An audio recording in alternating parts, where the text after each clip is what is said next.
Coming live every Tuesday at 7 with Steve, Cat, Ryan, Amanda, and Eric. And the voice of NEW, Vince Berry. Hitting all the topics like a clothesline flurry. Turn up your speakers and hear them out. You can listen from your car, even on your couch. They too raw, who NXT? Handing out smackdowns, follow on IG. Plus, it's sponsored by TagMeADate. Go to YouTube and sub now for every update. It's all wrestling here. No safe space, now listen in. Time to hear from some of the greats.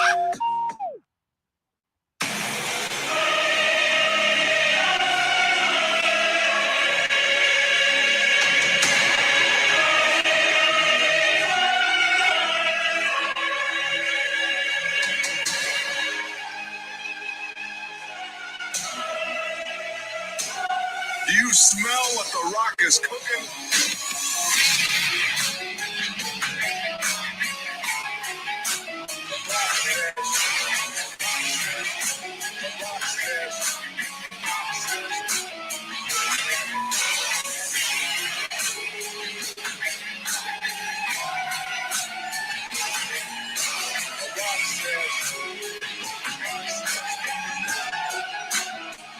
Ladies and gentlemen, welcome to another edition of the War Report podcast brought to you by TagMeADate. Hey, Steve, flying solo today? Thank God the answer is no, because Vinnie Mac is about to come on the attack. Welcome to the show, Vince. How are you? How's it going? I just found out one of the cats ate the power. Can you hear me? I can hear you great, man. Okay, good. Yeah, man, one of the cats ate the power cable to my other camera, so I just realized. Yeah, so here we are. Good to see everybody. That sucks. So listen, I opened up with something a little unique. I don't know if you got to hear it. No, I was just logging in. What happened? Well, so I found a mashup with The Rock saying, like, if you smell what The Rock is cooking, with Roman Reigns' music, and it like blends together and shit. And I thought that was perfect to start with, because I feel like the only thing we could really start the show with, I mean, there's a few things, but the big thing on the internet right now is The Rock returning at the Royal Rumble? Is The Rock going to win said Royal Rumble? And that's how he is going to have his match with The Rock at WrestleMania. Rock and Roman at WrestleMania for the title. Right. So I want to first and foremost say I think that's a great fucking idea. We get to see The Rock a lot sooner than we would have expected.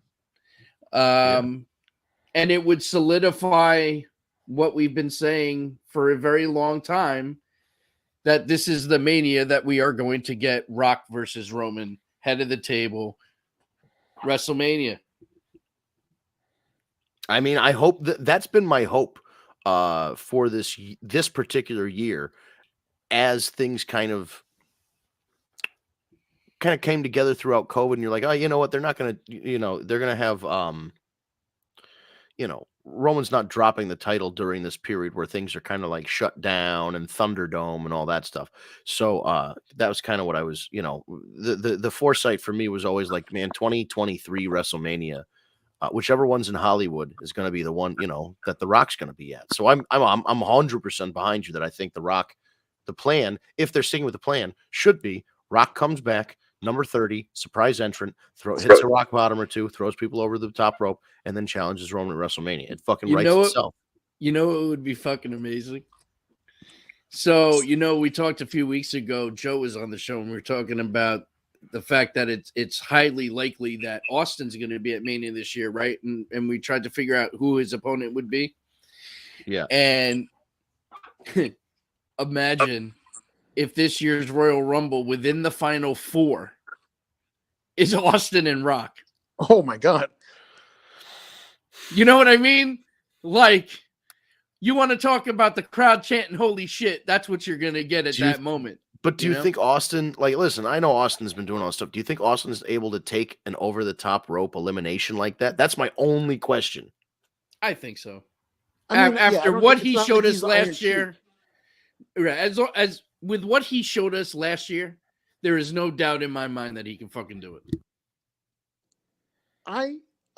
Since we're talking about this, guys, and Yeah. I have a hypothesis about this, since we're talking about, main event of Mania, right? Yeah. So what about the wait? Oh, oh my God! Saying I would die. That's Yeah, that's funny. We all would. I had this thought came to me the other day. What about Roman wrestling? Since WrestleMania is still, at the very least, this coming WrestleMania is still going to be a 2-day WrestleMania, right? I mean, I hate to break it to you, but I think going I forward, think every it's going to be WrestleMania a is 2. now, Yeah, I don't yeah. think it's ever going back to the 1, unfortunately. Okay, fair enough. But actually, that actually works better with what I'm about to propose, right? So it's a 2-day Mania. Now, Rock Roman is the main event, whether it's for the title or not, right? Let's be honest. Oh, Okay? 100%. So what about this? Let's say someone else wins the Rumble, right? And they get the title shot. Next night on Raw or SmackDown, Rock comes out and says, Roman, I know the Rumble winner has you for the title at Mania. However, I don't necessarily need the title. I want you at WrestleMania. And since WrestleMania is 2 nights, I want you in the main event, whether you have the belt or not. So Roman defends the title against the Rumble winner the first night, and then, whether even if he loses, whatever, and then he beats Rock at the main event of the second night. What do you think about that? I did hear something that they are toying with the idea of having Roman pulling double duty Saturday and Sunday. I have heard that. I mean, and to that credit, The Rock, all he needs to say is that we'll fight to see who the true head of the table is. You don't need to have a title, as we've been saying anyway. Yeah.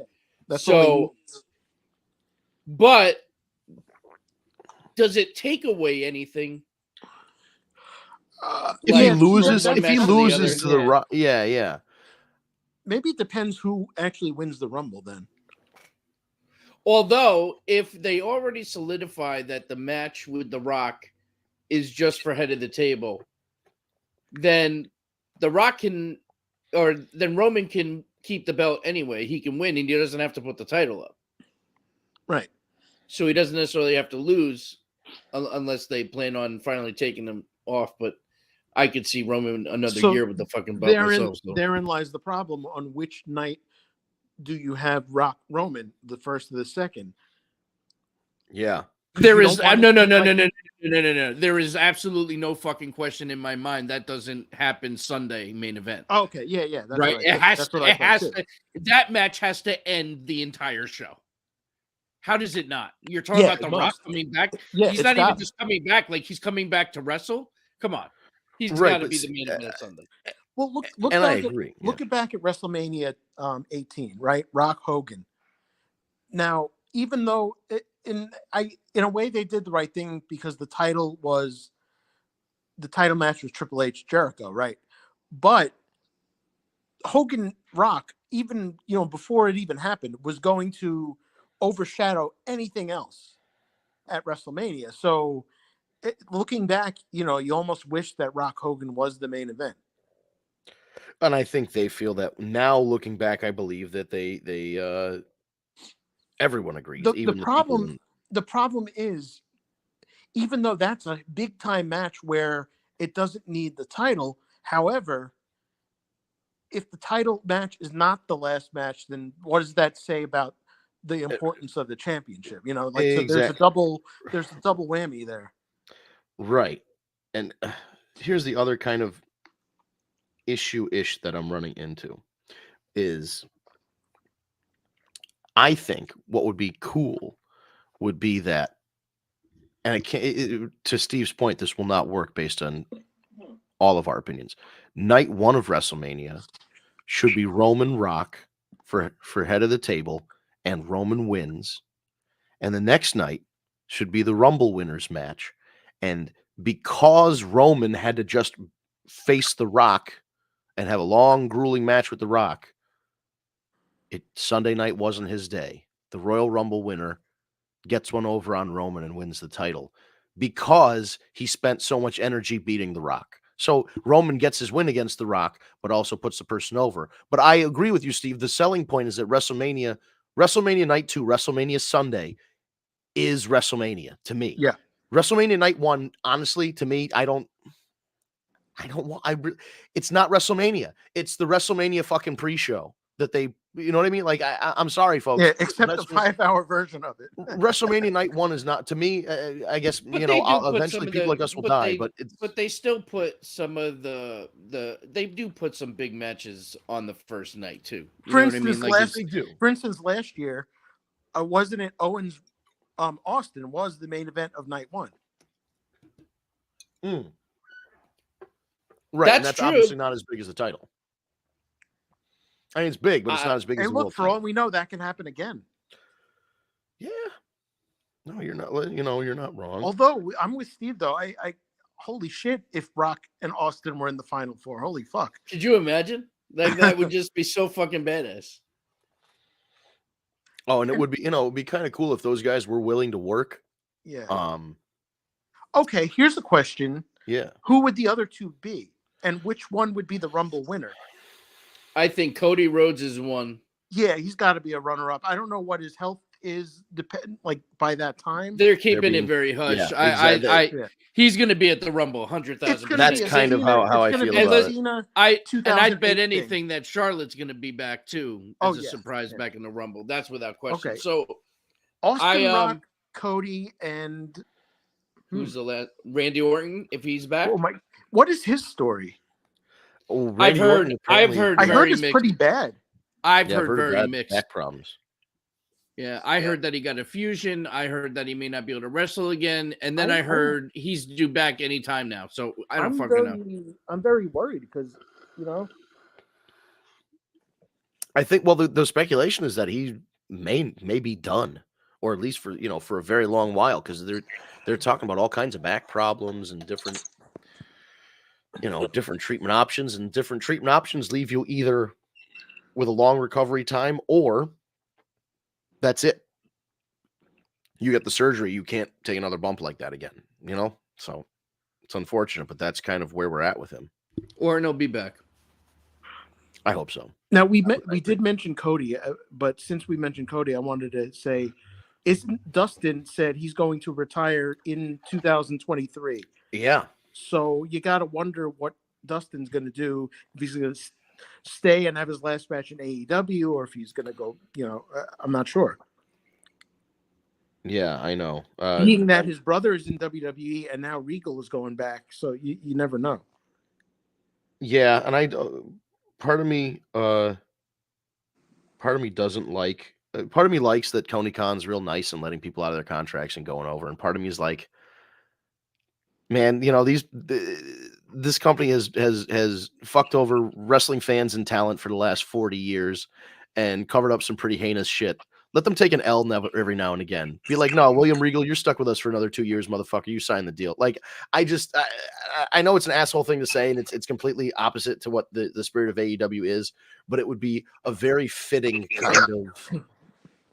I don't know. I kind of like karma. That, I kind of like that. Khan's good like that because I like that. There's a good relationship. The benefit, but part of me just is like, I don't know, dude. Like, the benefit is that they can go back and forth. If you're that miserable and you're not happy where you are, it's gonna come out in the ring. And apparently, everything I'm hearing is that Regal regretted going there from the minute he got there. So, he only went there because he got let go by WWE, and that was a decision that Triple H had no impact on. And Triple H is the one that's bringing him back. Hunter for sure. said that, I wouldn't have done it. I was, right. Well, and that it was a move. Well, we all saw it coming. There were moves happening before Vince McMahon got suddenly removed that were chess moves, corporate chess moves that were removing Triple H's guys one by one. And the only one they could never really get rid of was Shawn Michaels, because Shawn Michaels was a Vince guy long before he was a Triple H guy. So, Shawn was one of those you cannot touch guys anyway. But everybody else, the Regals and some writers and some creative people and whatever, and they get let go. And like some NXT projects and main roster projects that Vince didn't like and Triple H really loved, they got fired and all that other shit. You know, you saw it happen where if Vince stayed longer, the plan was obviously not for Triple H to be in charge because all of his guys were getting fired. The plan, it seemed like, was that Vince was going to hand it over to maybe Stephanie and, you know, and more likely Nick Khan. And it's so now that, and I know Triple H is not this, like, I know Stephanie's acting as the CEO, Triple H is acting as like the head of creative and whatever. They're kind of splitting Vince's duties, but it didn't seem like it was going that way. Even like last year, within 6 or 8 months ago, it didn't seem it was going that way. It seemed like the way it was going was Nick Khan was going to be in charge and eventually sell the company to NBC and have it be a Peacock exclusive or whatever the case was. There was a lot of speculation. The Rock was going to buy the company. That was the other one because Nick Khan is friends with the Rock. So there was all this stuff going on, and it involved real life consequences of people getting fired. And now we're seeing they're coming back because Triple H. Thank you. I hope I covered the sneeze up well enough. I tried to hit mute. All right, perfect. Good. Excellent. Yeah. So, but yeah, so now those people are coming back a little by little, trickling in, and we're going. We're seeing now Triple H's full plan. Or maybe we aren't seeing it now. Maybe within the next few months or so, I feel like everything is more coming together for him. Getting back the people that he lost because he was in a. Everybody was in a position. Tegan Knox just came back. Right. Nice well, that's what I'm saying. Tegan Knox. And he was in a position where he had to write TV to correct. He had to take what was already out there and what Vince had already planned, and then figure out ways over the next couple of weeks to shift it to the way he wanted to go and bring back the people he wanted to bring back. And he's been doing a pretty good job. I think as we get into it. I think this U.S. title situation makes me want to fucking put an ice pick in my eye. But other than that, things are rolling. Things are, people are coming back. New feuds are being established. New blood's being injected in the main roster. No complaints on that side. And Nick Khan is not writing the TV show, so that's the big win. If he ever starts writing the TV show, we know we're in trouble. Yeah, no, they really have been doing a great job. They really have. So what should we? Oh, here's one thing too. Before we really dive any further into it, we should also mention thoughts and prayers to Barry Windham and the family. Geez, yeah. Suffered a heart attack in an airport. The man is a legend. He is also he's Bray's uncle, right? Yep. Yeah. Yeah, Bray's uncle and Bo's uncle and the Rotundo family. Yeah, man. Hope he makes it, but they said he's in the ICU, and it's a severe heart attack. So yeah, and he's only I think he's like 66 or something, right? He's not that old. I mean, celebrities are kicking the bucket left and right. Unfortunately, Kirstie Alley from Cheers just passed away. Mills Lane, the boxing referee, passed away. Yeah, well, there's your three. Yeah, it's weird shit, man. Yeah, and the Green Ranger. No, it's yeah. Yeah, that was real recent. Man, so best wishes to him. Man. Definitely best wishes. Now, before we move on, real quick, since Rumble is leading to Mania, obviously, right? Road to WrestleMania, and we know that WrestleMania is Hollywood. I would love for them to do those Hollywood vignettes again, like they did for Mania 21, with all the different movie trailers. Oh, yes. Love that again. I think they got to bring those back, man. You're in Hollywood. It just makes sense. And then they could update it with different, new ones, Yeah, no, they could do an right. Avatar I think they could one, do a Marvel one, They could have Drew McIntyre all blue and make him Avatar. All the tall guys, they just paint them blue. That was like one of my favorite parts of that WrestleMania. Those vignettes, those Hollywood. Oh my God, those were so funny. Oh yeah, those were the highlight of, not that WrestleMania was bad, but it was one of those things that you really, you looked forward to it. Promoted the event. We're still talking about them. They're very memorable, and I think it's like that thing with the moving graphics for the matches. You know, for years there were the moving graphics, and Shawn Michaels would like punch himself and all that stuff. Then they stopped it for a long, long time, and now they're finally, both WWE and AEW are bringing back moving match graphics, which I'm a big fan of. And and then they were doing things like that. They made fun of that Terrell Owens commercial when they use Shelton Benjamin instead with Trish, and Vince comes in the locker room. This question is that Tara asking that? Probably. Yeah. To answer your question, Tara, I believe that Tegan came out on her own to save Liv from Liv Morgan. Down. Yeah, I don't think she came back for a faction, but you never know. It might. There were reports that prior to like this whole thing with the Damage Control, she was pitched to be one of the members, way before it was even conceived as with Bayley as the lead, And then I think Candice LeRae was in that discussion too. So, but now they're all back. Exactly. They're all back, man. It's good to see that it wasn't just like, there was basically a whole roster of talent released and out of work, essentially, unemployed. Honestly, out of all the people that came back, I don't have a problem with any one of them coming back. Yeah, I couldn't tell you, they picked the right guys to come back. You're right, man. I think, especially like a guy like Braun Strowman, who really wouldn't fit anywhere else. Impact, you wouldn't. AEW, I couldn't see him in. Ring of Honor, same deal. It's like, where does a guy who's a big, a big attraction wrestler like that? He's not a like a technical guy. He's not a grappler or whatever. Where does he fit in? He really only fits in the same place Andre fit in, and that's the WWE. So, more power to him for bringing back the guys that they recognize can do the right job. Actually, Steve, I got a question for you regarding Bray Wyatt, because obviously you're a big Bray guy, right? I've been hearing a lot about people complaining that they haven't done anything with him yet, or they're like, do you think that is a fair point, or do you think people need to have more patience? I think people need to shut the fuck up. I love it. That's my line of thinking. But I want here's the thing. From the horse's mouth. I hear you. Here's the deal, right? So shut the fuck up. Here's the deal, right? We always say that the WWE thinks that as fans we don't have attention spans, and that everything has to move so quickly. That's when the truth of the matter is, it's their fault. Right. They made it like that. Correct, but that doesn't mean it's true, right? That's right. But these fucking assholes that are saying this right now are doing the exact opposite. What they're doing with Bray Wyatt is fucking amazing. You want to know why?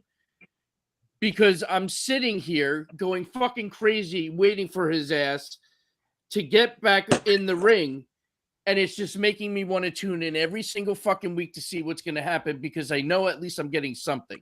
I'm going to get that fucking butterfly flickering. I'm going to get a backstage promo. I'm going to have Alexa Bliss fucking staring out into space and starting to show signs of going back.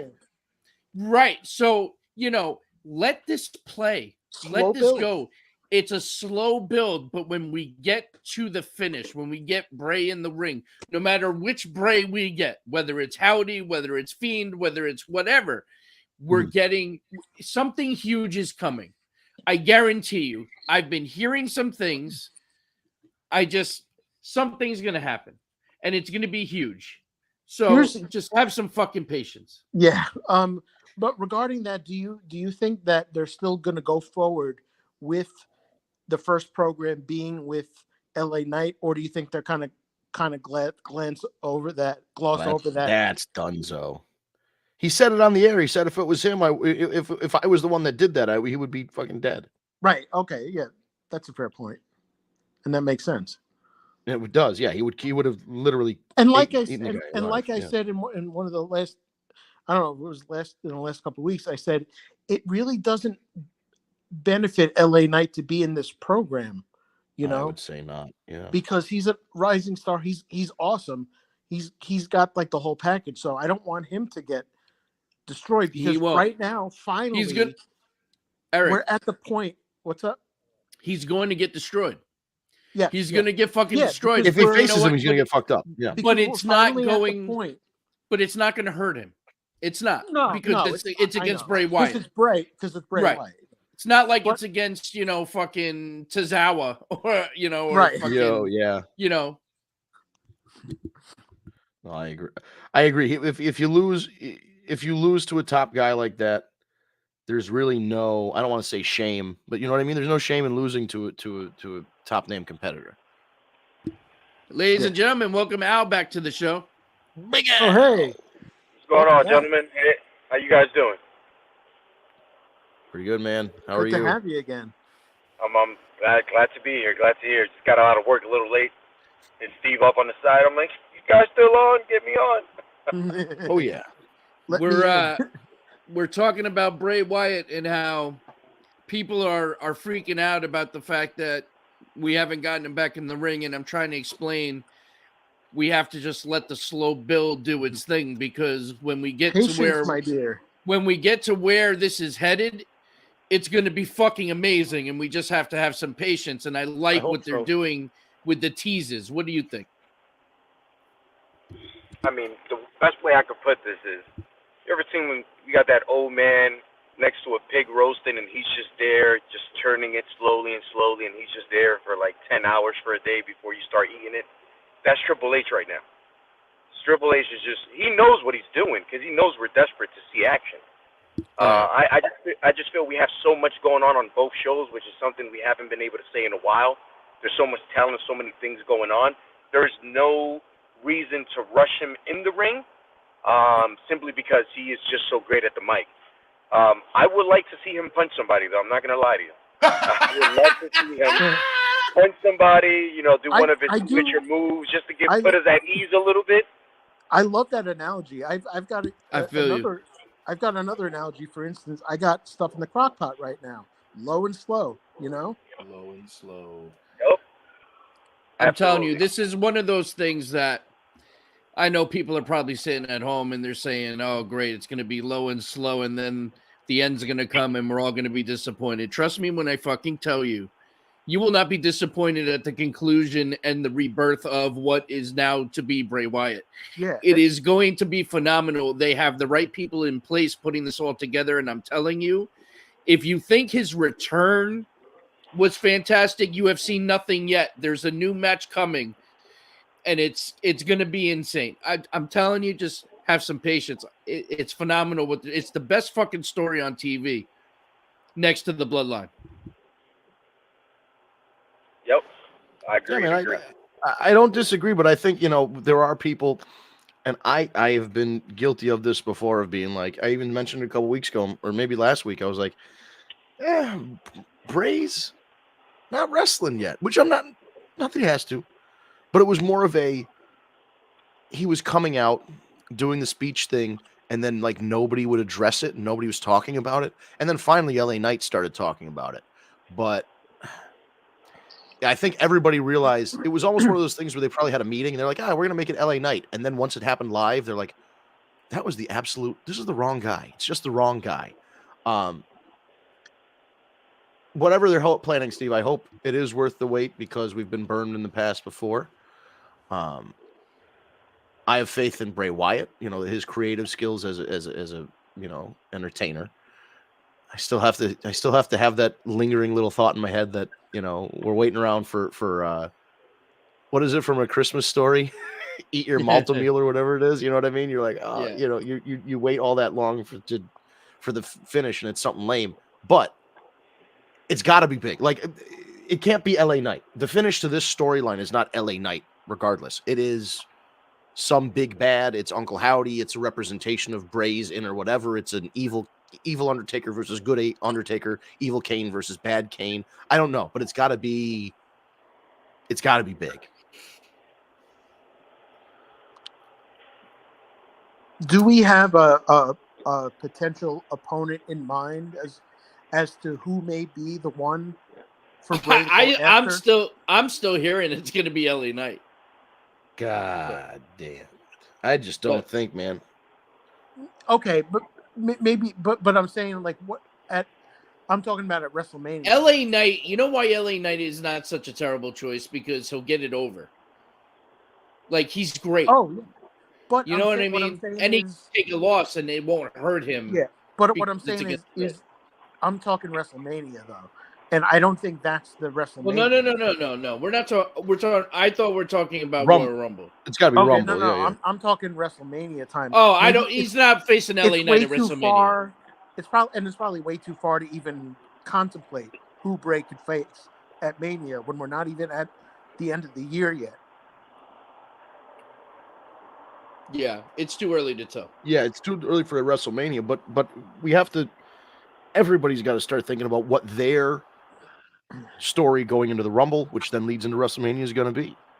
I'd be very happy with LA Knight being at the Rumble, because it needs to be at least a program where it leads to a pay-per-view. You know, I don't want it to be a throwaway random SmackDown. That's Bray's better than that. You know, he deserves better than that. Yeah, absolutely. Wait, Vince, I think you hit it right, Vince. You said that if we're not going to get action out of him, at least start, expanding the Wyatt Six. Start introducing those characters. Start introducing the other people that are going to be next to him. We still don't even know what that's going to be. Right? Is it going to be 6 people? Is it right? We need to. That's what we have to. Well, they've been teasing 2 of them, Uncle Howdy, and they've been teasing Alexa Bliss. Right. Now the question is the Wyatt six different Wyatt characters, or is it going to be 6 individuals in the Wyatt family? That's a great fucking question. I think the mystery is the best part of it, that we don't know. Right. Yeah. But they do have to give us the next piece. They need to give us one more puzzle piece. But they're hinting. You know what I mean? Yeah. They should start evolving Alexa a little bit more. All right, like we've seen the backward buzzer in the background, and we've seen her space out. So what now? What, take us to the next level? Like, put her in a match and something happens and she happens to lose because she's distracted, or that's what I thought was going to happen this week on Raw with that triple threat. Right. Yeah. Right. I was expecting a Wyatt of some sorts to intervene in that, or So they had the 2 triple threat matches last night, right? And with the winners, I think it's now Bayley and Alexa, and the winner faces Bianca for the title or something. Correct. Now, everyone is probably expecting Alexa to lose the match because of damage control. However, what if it's because of a Bray Wyatt thing? That's right. I kind of thought that it was going to be a Bray Wyatt, like she would be hypnotized, or the screen would cut out, or the lights would go black. That's what I was kind of expecting. I would like for. I mean, I'm a huge fan of her. I think I said this week, but I would like for Wyatt, when Wyatt intervenes and finally puts her in his Wyatt 6 per se. I want her to gain some sort of superpower. Like she becomes the Undertaker of her kind. I want her to go on a streak, and I don't think she needs a belt for it, just because in the group she's in. But I just want her to wreck house just everybody she touches. Like she should be able to be that kind of person. She hits you now. Her punches are way more stronger. Give her some validation. Start growing her, and then you put a strap on her. If so. Yeah, I mean they did have that a little bit when Bray was still there, but before he got let go. Correct. Yeah, she was starting to do that. I'm excited. She can fucking beat Randy Orton of all people.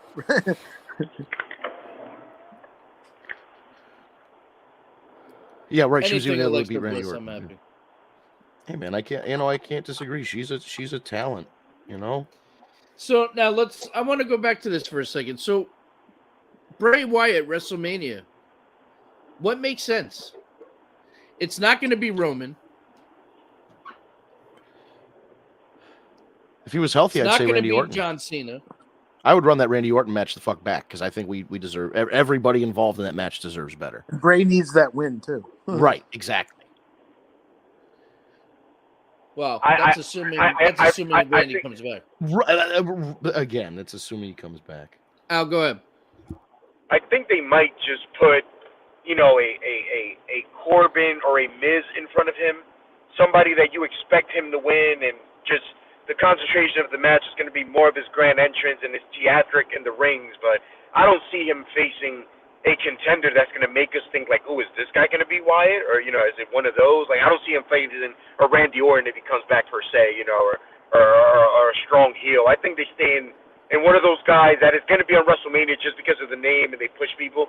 I think a Miz or a Corbin makes sense right now.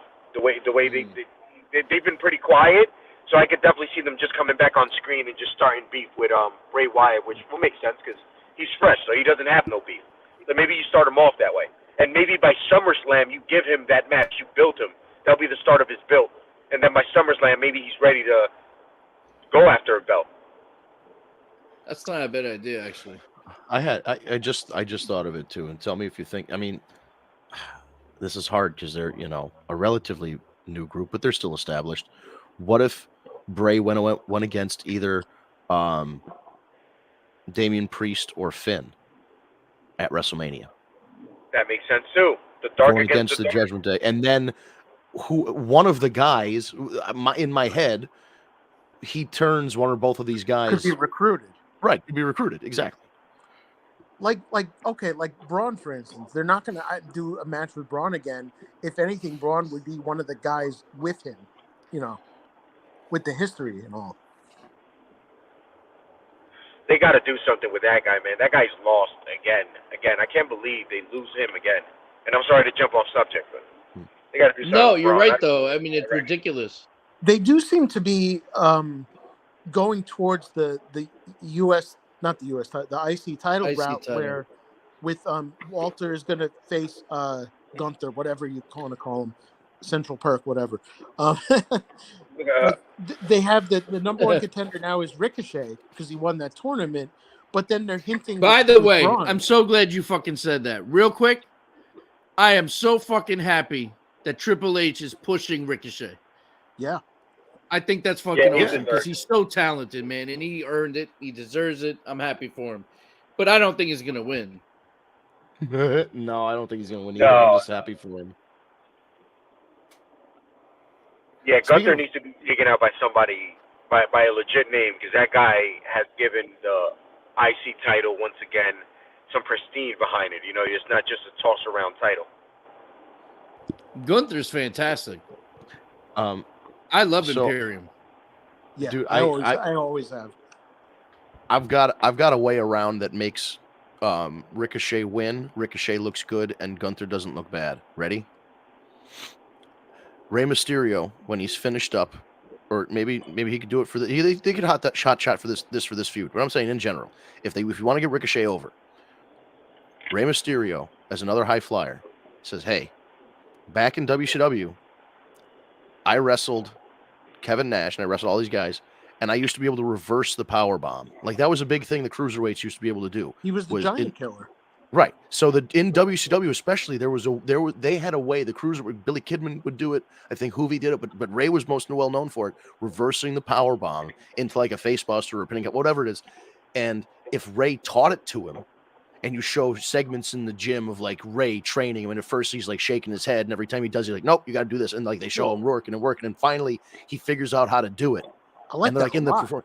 Right, and then if he reverses it and wins, then it's like, okay, well, it's a reversal. It's not like it's not like he knocked out the biggest guy in the yard. It's that he tricked him. It's simple thing. Wrestling is simple, almost folks. Like it's like Eddie Guerrero without the cheating. Right. It's a way, because if you're a smaller wrestler, the whole idea behind it is that you have to find a way to win if you're a good guy that's not cheating, but also isn't just a straight up fight. And what I also like about that is it gives you now two programs. It gives you Ricochet could be champion and move on and face whoever, and then you got Braun Gunther, which is going to be an awesome, spectacle. So it's like a 2-for-1 deal. You could also have Braun interfere in the fight and just have Ricochet go over. Yeah, I and was that thinking won't- that too, but I feel like Ricochet really needs that. It doesn't Ricochet Legit win. winning with if somebody else comes in and interferes, it really doesn't help. Unfortunately, it doesn't help Ricochet, which that's really what he needs. Is he just needs help now. He needs wins and Yeah, that's true. credibility. And right, and if they are going to push him, they might as well make him look as good as possible. And the whole idea of that tournament was awesome too.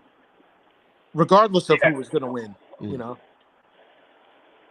Again, it makes you interested in the title because you're pretty much giving it a month worth of interest, and you keep talking about it and all these things, and then you have a champion that's 6'8", wearing the title that beats the heck out of everybody he wrestles.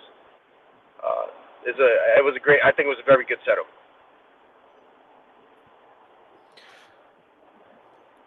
Yeah, and I like tournaments. I know it's sometimes you can get bogged down in them or they can last too long or whatever. I don't know, dude. I think I agree.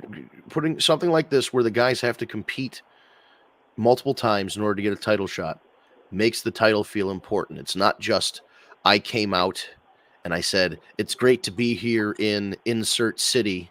Do you guys want to see a title match tonight?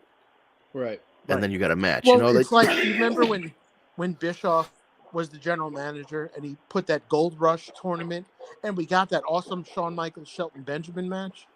Yo, yes. That was the a flying The super springboard into the super kicks. Yeah. Music. Oh my God.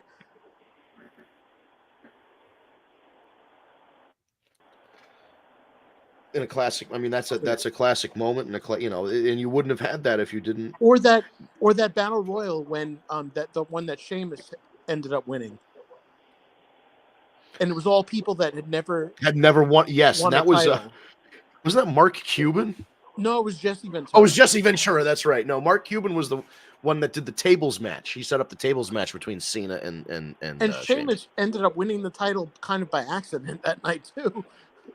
Yeah, it was. It wasn't supposed to fall through the table, but like a slip and fall. And that's the stipulation. So gotta go with it. Ended up working out for him. This is jumping. We're talking about the Rumble. This is jumping way ahead, but is there a possibility of 2024 Rumble winner being MJF? I don't like that the champion of your company is talking about going to another company. And I know it's a storyline, but I also think it doesn't make your company look good. Yeah, I definitely agree with that at some points where I almost feel like they talk about WWE like too much and it's not a good look. But like how is that's like, I don't know, you're in the UFC and you're like, well, the UFC sucks. I'm the champion, but UFC sucks. I'm going to go to Bellator. They're going to pay me more money. At the same time, it works because it's MJF. Right. Everything he says goes over at the end of the day. Right. As of right now. I mean, that guy. Don't get me wrong. I'm going to tell you what. I watch wrestling and we're all multitasker. And for the most time, there's very few people that make me put my phone down when they're speaking. And he is definitely one of them at the moment. Like, he is there, and my phone is on the side, and even if I get a buzzer, I'll wait for it. It really is incredible. Him speaking about WWE. I'm sorry. I don't think is a bad thing because one, I don't think he'll do it so many times if Tony Khan doesn't have the approval for it because he does this numerous of times. And secondly, it's that bold edge, is that unwritten rule that WWE doesn't dare to try. But guess what? We're AEW, and we do whatever the hell we want because they don't care. For them, it's like I get it. For WWE, that's probably not competition, but for AEW, that's the mountaintop. So they got no problem knocking on the Giants' door. What AEW does is it's almost like a mix between what TNA was trying to accomplish and what ECW was trying to accomplish. It's like the best of both worlds. Like it's that competition like TNA was trying to be, but it's also that outlaw like ECW was trying to be. I think you got to throw in WCW in there too. I think it's a culmination of all three. I mean, it's and it's a great show. I mean, it's really they got some great shit over in AEW. But Oh, for sure. So yeah, is it safe to say that AEW is pretty much wrestling on steroids per se, competition on steroids? Because that's pretty much what WWE's been looking for forever. They've been looking for, not looking for, but we've been earning competition because that's what we want. We want to see right. this. We've wanted that since the day Vince McMahon bought WCW. Literally. So yeah, I mean, absolutely. This is what we've wanted. And notice, yes, Triple H is gearing the ship now, but we're at that point where Raw for 3 hours has kept your attention for 3 hours. Who would have ever thought? SmackDown has been great. You're getting 2 solid shows, in NXT, for the people that watch it, say it's great again. So you got 3 solid shows a week. The pay-per-views have been outstanding. They're doing everything right now, and it's making wrestling great again. We have the best wrestling. We're gonna send the Lucha Libre wrestlers back over the wall. And then we do have other, several other organizations that are killing it as well. Right. I mean, what about like shit? What if fucking Jacob Fatu comes in from MLW and comes to either oppose or join the Bloodline? Holy shit! I think it's just a matter of time, quite honestly. I hope so. I hope his MLW. I know he signed a contract with them a couple years ago. I know it was during COVID. He's basically what we wanted Roman to be for a long time until Roman got to where he's the head of the table. You know what I mean? Yeah, but can I tell you, it's kind of like Jacob Fatu. The difference is that he's built like a Samoan, like a Umaga. Like it's a different kind. Like Roman is like jacked, like The Rock, whereas everybody they're thick people. They're thick people. That's what they are. Right. Yeah. So it's a different. And he's got a different kind of like where you're right. It is like what we wanted Roman to be, but like Roman's Roman, and then like Jacob is kind of more like a an upgraded Umaga. Not that Umaga was bad, but upgraded for like the new 2022 model, like a with a Mustang or whatever. And it's just this year's model is Jacob Fatu. Like he wrestles like Umaga, but in a I don't know. He's got a charisma, man. He's really good. Yeah, he is. Did you guys notice they paid homage to Umaga on Raw? Yeah, I mean, oh my God! If anyone is channeling Umaga right now, it's Solo Sikoa. Right. Oh yeah. Yep. For sure. I mean, they're his. He was their uncle. He's Rikishi's brother. Yeah,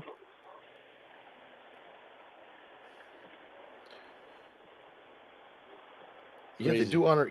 They honor. Is Jacob Fatu the son of Tama?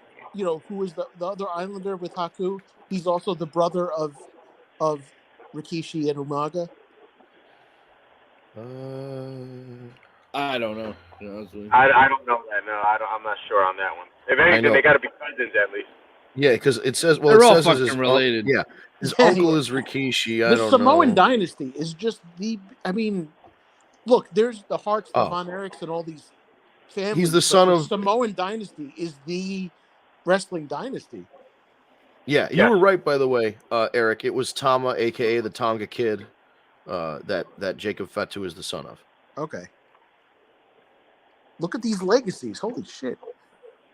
Oh, I know. It's crazy.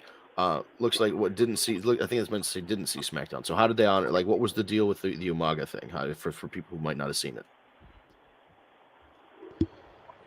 Solo used the Umaga, yes. the Umaga thumb thing on Riddle. The Samoan spike. and then he threw him into the buckle, and he did the rear splash, the Rikishi splash, and then he wrapped a chair around his neck, and then did it again, and then they carted out Riddle. So I have a feeling they wrote Riddle off for a little while. We may not see Riddle now till the Royal Rumble.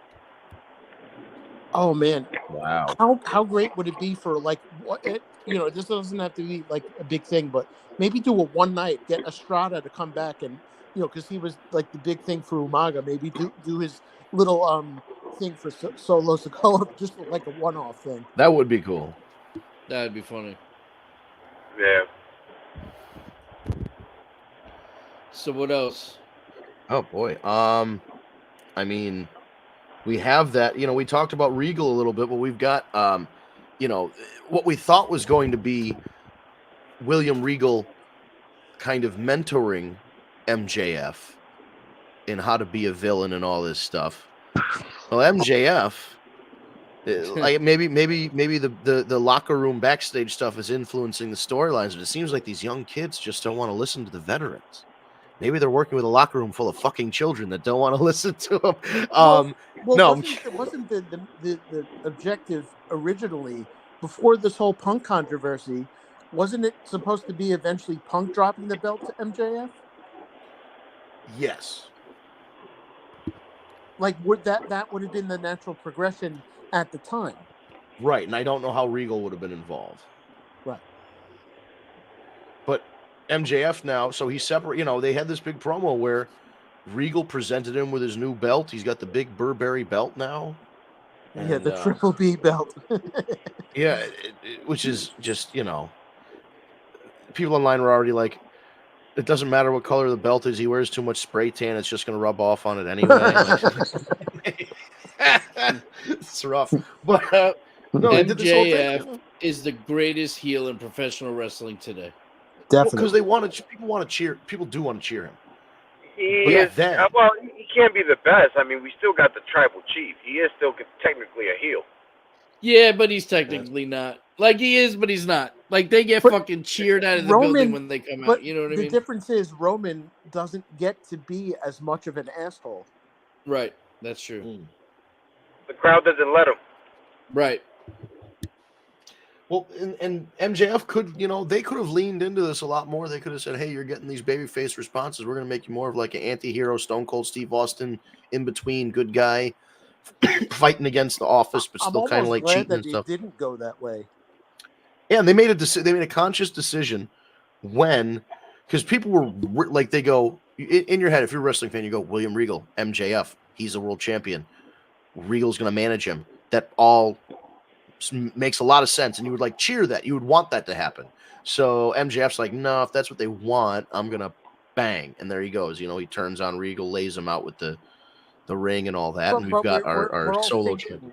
But we're all thinking though that was probably before this, before we even knew, because a lot of us didn't even know about Regal's contractual status. No, that's a weird thing too, and it's so odd to me that there would be, it's a very specific kind of clause to have in your contract. By the way, if for some reason my friend becomes CEO, let me out of the contract. I guess they thought it was a very slim chance, but I mean, this is wrestling, baby. You never know what the fuck's going to happen. And Regal belongs in WWE. And now we'll have something that legitimizes War Games by having Regal yell it. Right, that was the one thing. God, why couldn't this happen like 2 months ago when we were getting ready for War Games? Why? I mean, also why? Let them say it. It's one of those things where like, hey, pay Tony Khan a little couple bucks or whatever. Let Ricky Starks wrestle on Raw or NXT and then let Regal do War Games. Or remember something, they did the thing with TNA where they gave. WWE gave Christian back to them for a night so they could induct Flair again into a Hall of Fame. Yeah, there was. Yeah. What is the next AEW big show, like the big pay-per-view? Is it Revolution? I think it's Revolution. That's traditionally in January. I think they're going to all new markets for their pay-per-views aside from their big All Out next year, which is traditionally, I guess, in Chicago. But let me just see AEW Revolution. I think it's on the West Coast this year. Because I'm trying to figure out what they're building to and what's like the first title match that MJF's going to have on a big pay-per-view. Yeah, so it looks like the next pay-per-view is going to be Revolution. It's March 5th in San Francisco, California. I think it's going to be at the it's at the Chase Center. I thought it was going to be the Cow Palace. It's the Chase Center.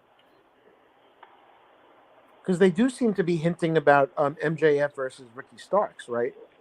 Well, MJF is going to be wrestling Ricky Starks at Winter is Coming, Okay. which is Yeah.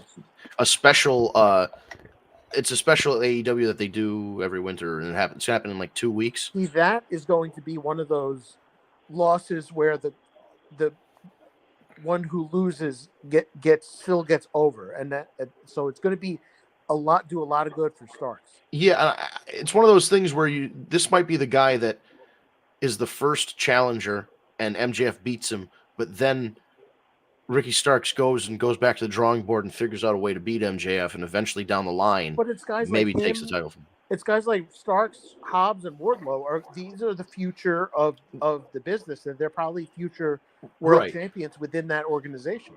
And some people might have been confused as to why Wardlow lost that title to Joe, the TNT title to Joe.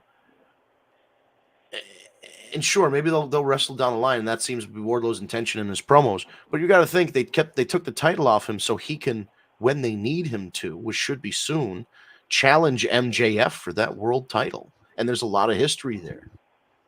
The story writes itself in that situation. Right.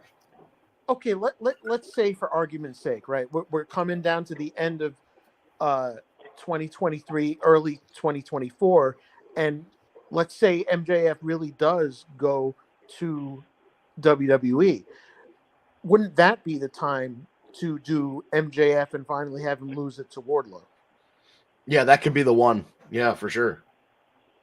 I don't know that you wait that long. And there's no guarantee he goes to WWE. At the end of the day, It's going to come down to money. It's going to come down to who's going to pay more, Triple H or Tony Khan. Yeah, it's about money, and he's a shit talker, so it's great. Everything comes out of his mouth is gold, or should I say Burberry? Kevin, we appreciate you. Thanks for joining us. Well, listen, on that note, believe it or not, we are already at the top of the hour, folks. I know, right? Jesus Christ, that went fast. Yeah, dude, man, we had a lot to put down for sure between WWE and There's AEW. A lot going on in the wrestling business, and it's great. Yeah, no, it's always better when there's more stuff to talk about, which means there's more stuff to watch. So I'm always up for that. Yeah, man, this was a good week. And Kevin just mentioned, he said, he's late, but he's here to support, which we do appreciate you hopping in the chat. The good thing is you can just rewind it and then catch up on the stream. There are lots of ways to actually catch up on how to watch us. You've got the YouTube channel, which is you just type in TagMeADate on YouTube. That's all one word, TagMeADate, no spaces. You can go to the YouTube channel. You can get the archive of the stream there. You can subscribe and hit the bell to get notified when we go live there. We go live 6 p.m. on Eastern time. Not just on YouTube. We're live on Facebook. We're live on Twitch. We're live on Twitter and Periscope. And we're live on LinkedIn if you're connected with Steve on LinkedIn as well. Most of our social media can be found at TagMeADate. Like I said before, that's TagMeADate with no spaces. And Twitch is the only one that's kind of different. It's twitch.tv/War Report. That's WARREPORT. And you can catch our show there as well. You can add us as a favorite or a connection or whatever their term is. We got to give it up to our intern Ryan, who handles all that stuff. He handles a lot of that stuff. Where Steve handles the socials. We're all over social media. Kevin, there's a comment. Yeah, Kevin. We'll give Kevin the link one week and get him in the actual show instead of just the comment section. Oh yeah, we love that. That would be great. The more we love the interaction. That's what we're about. Definitely. We can work out getting Kevin on the show. That's for sure. Hell yeah. So yeah, and just follow our social medias. I know we got again, it's at TagMeADate. We're on Facebook. We're on Twitter and Periscope. That's our YouTube handle. We're on Instagram. We're on Twitter and Periscope. As I said, we're on TikTok. Just look for at TagMeADate. You're going to find us. The YouTube and the Twitch channel and the Facebook are probably the best places to see the archive of the live streams, and that's the video stream. If you prefer an audio-only version, you can get that usually within the hour of the show going off the air. So it goes off the air about 7 p.m. Eastern time. So between 7 and 8, Ryan takes the audio from our podcast or our live stream and then throws it onto the podcast app of your choice. So if you have Stitcher, SoundCloud, Spotify, Google Play Podcasts or Apple Podcasts, or again, your favorite podcast app. And we love that we have several honorary ooses, right? That's right. All three of all of our honorary ooses in the chat here, who comment on the show. Kevin's in there, Tara's in there. We got a couple people that throw down and really help the show out. So we love people joining in the live chat. Go to your favorite podcast app and subscribe for the audio version that goes up when the hour of us going off the air. When you look for the War Report or your podcast on the apps, there are 2 War Report podcasts that both talk about pro wrestling. But if you look at the graphic and the description of the podcast, it's going to say Tag Me a Date. It'll say Steve. It'll say Vince. It'll say our name. Everybody's names. You'll be able to figure out which one's ours. So you just click on it. We've been around longer than them, but I hate mentioning it, even though I mention it every week. So just subscribe to our podcast if you want the audio version. You can take it with you to the gym or doing laundry, whatever else it is. Follow our social medias at Tag Me a Date, and that's it. Long story short, we're going to be back 6 p.m. Eastern time next Tuesday night for another edition of the War Report podcast, and that should do it, folks. Thank you so much for tuning in, and have a nice rest of your week.